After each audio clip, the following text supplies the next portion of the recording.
Hi there, Flat Cap Chef here, and today I'm going to show you how to cook a nice juicy pork chop. Now, I've had a lot of pork chops in my time, and a lot of them have been very dry, and that's always a problem. So this is the way to make sure that you don't end up with that dry pork chop. You end up with a lovely, tasty, juicy chop. So what have we got? I have my pork chop. I have a little bit of sage, some pepper, some olive oil, and I've got my frying pan on at the moment.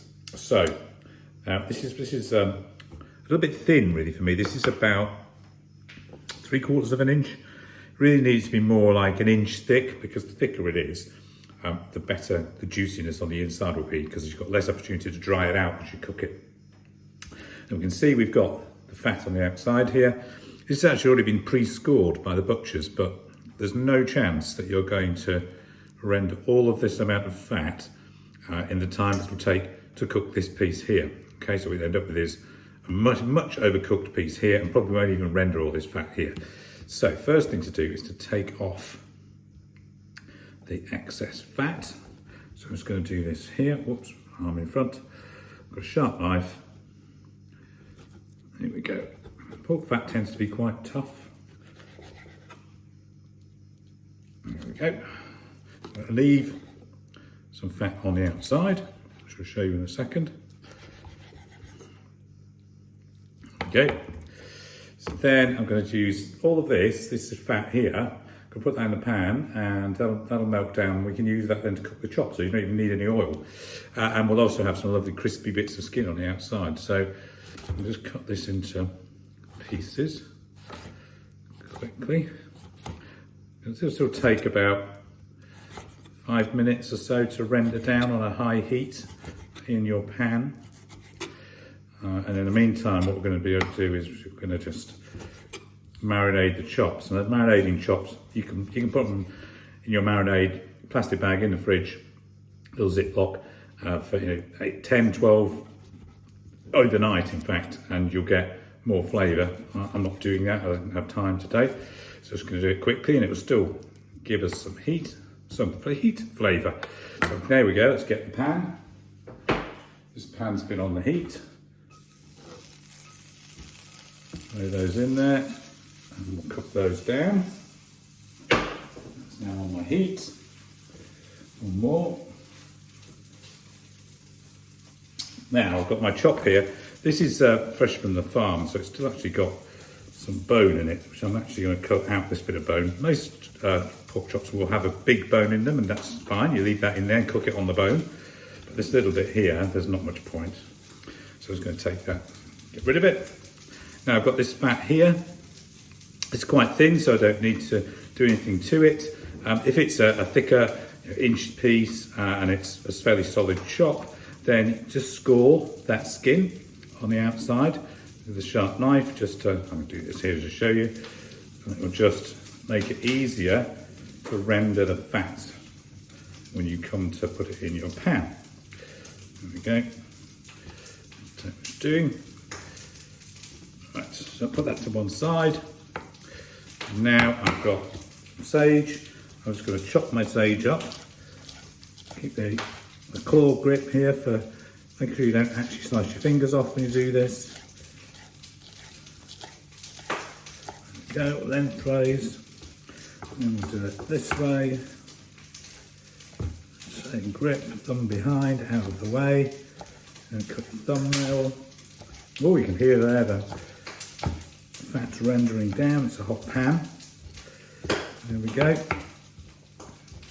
Then all I'm going to do is just get some olive oil, just to give it a bit of liquid, some pepper. If you watch me regularly, you know I like quite a lot of pepper. There we go. And then I'm just going to mix this together with my fingers. Need a little bit more oil. There we go. And then I'm just going to get my lovely chop and spread it all over.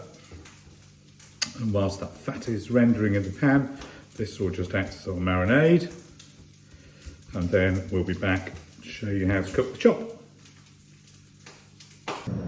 Okay, so I've got my fats now in the pan. That's just the rendered fat. Here's my lovely crispy bits of crunchy for later.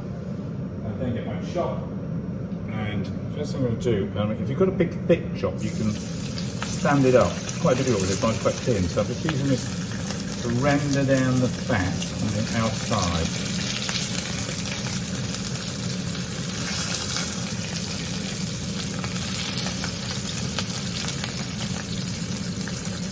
A little bit that was left on there. Use tongs to do this if you want. This probably won't pass a food safety test, but it kind of works for me.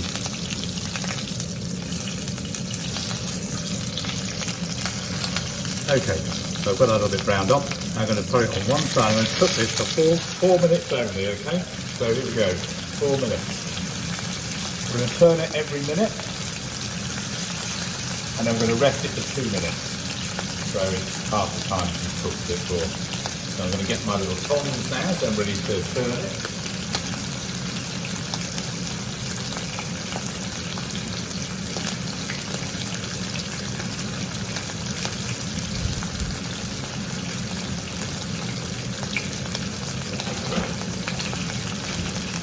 Yeah, tongs at the ready.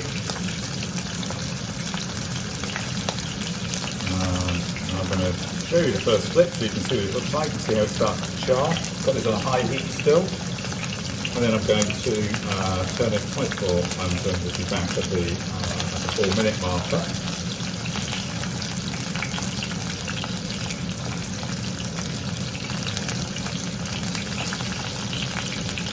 You don't have it on too low, it won't char properly. You won't get that lovely kind of crispy bit on the outside of the top. Right, that's a minute. So, I'm now going to turn it over, and we'll be back. Okay, so I actually did that for 30 seconds less, so I did it only for 3.5 minutes. It's a bit thinner than I thought it was going to be when it's actually in the pan. You don't want to overcook it. So now, take the foil,